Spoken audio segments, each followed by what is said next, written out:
السلام عليكم، شلونكم طلاب؟ ان شاء الله بألف خير. وياكم الاستاذ عباس علي الغالبي. طلاب ان شاء الله بهذا الفيديو راح نتكلم عن عطلة يوم غد، يوم الثلاثاء.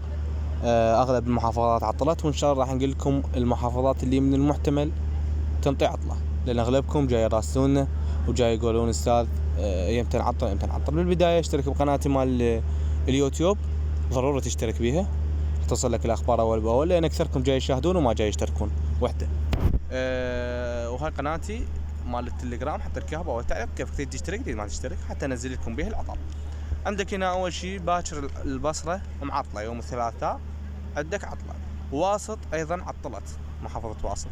ديوانيه ايضا عطلت، وعندك المثنى لحد الان فقط ذني. عندك بعد الناصريه يعني احتمال تعطل، النجف بعد عندك هنا بعد، يعني عندك محافظات ان شاء الله احنا راح ننزلهن لكم، محافظات اللي تعطل، احتمال كربلاء، يعني اكو احتماليه وان شاء الله اي محافظه تعطل انا قلت لكم راح انزلها لكم بقناتي مال التليجرام، حطيت لكم اياها باول تعليق.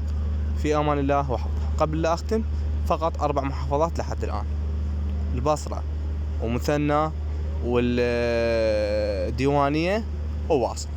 في امان الله وحفظه.